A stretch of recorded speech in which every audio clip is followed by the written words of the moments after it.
The last tape.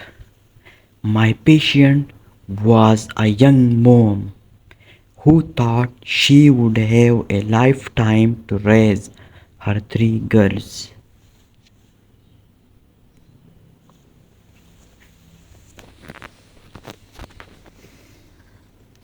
The bustle of the hospital was a welcome distraction as I opened my new patient chart and headed for her room. My son Eric had just brought home a disappointing report card, and my daughter Shannon and I had argued again about her getting a driver's license. For the next 8 hours, I wanted to throw myself into helping people who I knew had much more to worry about than I did. Rebecca was only 32, admitted for chemotherapy after breast cancer surgery. When I entered her room, it took me a moment to spot her amid the bouncing forms of three giggling little girls. I told Rebecca I would be her nurse, and she introduced her husband, wherein 6-year-old Ruthie, 4-year-old Hannah, and 2-year-old Molly, wherein coaxed the girls away from their mother with a promise of ice cream and assured Rebecca they would return the next day. As I rubbed alcohol on her arm to prepare it for the entrance line, Rebecca laughed nervously. I have to tell you, I am terrified of needles. It will be over before you know it, I said. I'll give you a count of three. Rebecca shut her eyes tightly and murmured a prayer until it was over. Then she smiled and squeezed my hand. Before you go, could you get my Bible from the table? I handed her the warm book. Do you have a favorite Bible verse? She asked. Jesus wept. John 11:35.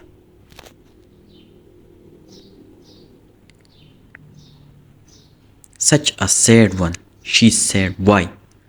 It makes me feel closer to Jesus, knowing he also experienced human sorrow. Rebecca nodded thoughtfully and started flipping through her Bible as I shut the door quietly behind me.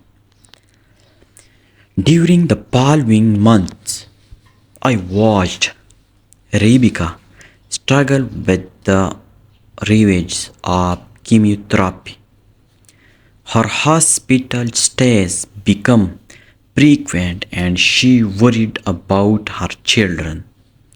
Meanwhile, I continued to contend with raising my own kids.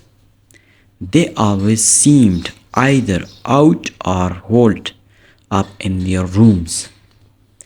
I missed the days when they were as attached to me as Rebecca, little girls, were to her. For a time, it had seemed Rebecca's chemotherapy was working. Then doctors discovered another malignant lump. 2 months later, a chest x-ray revealed the cancer had spread to her lungs. It was terminal. Help me to help her through this, I prayed. One day, When I entered her room, I found her talking into a tape recorder. She picked up a yellow legal pad and held it out to me. I am making a tape for my daughters, she said. I read the list on her pad, starting school confirmation, turning 16 first date graduation while I worried how to help her deal with death. She was planning for her children's future. She usually waited until the early hours of the morning to record the tapes so she could be free from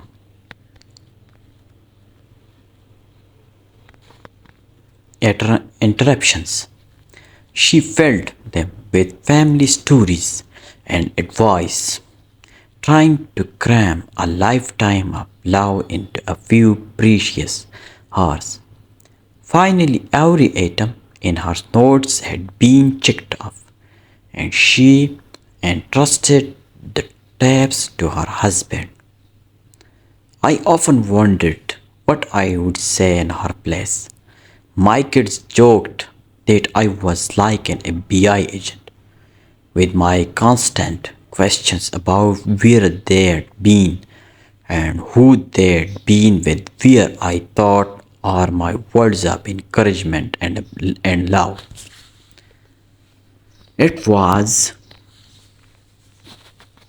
3 o'clock one afternoon when I got an urgent call from the hospital. Rebecca wanted me to come in immediately with a blank tape. What topic has she forgotten? I wondered. She was flushed and breathing hard when I entered her room.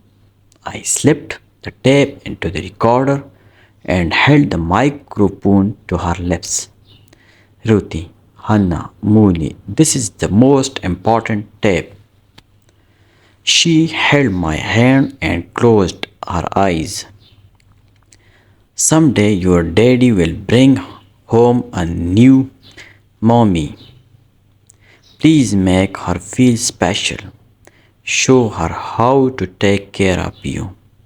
Ruthie, honey, help her get your brownie uniform ready each Tuesday. Hannah, tell her you don't want meat sauce on your spaghetti. She wouldn't know. You like it separate? Molly, don't get mad. If there is no apple, just drink something else. It's okay to be sad, sweeties. Jesus cried too. He knows about sadness and will help you to be happy again. Remember, I'll always love you. I shut up the recorder and Rebecca sighed deeply. Thank you, Nan, she said with a weak smile. You'll give this one to them, won't you? She murmured, sliding into sleep. A time would come when the tape would be played for her children, but right then, after a smooth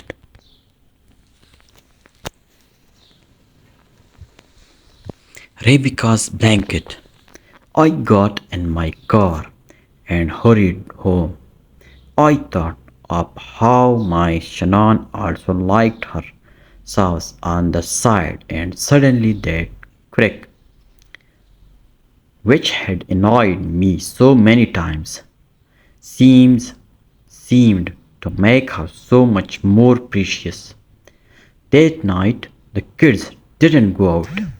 They sat with me long after the spaghetti sauce had dried onto the dishes, and we talked without interrogations, without complaints late into the night.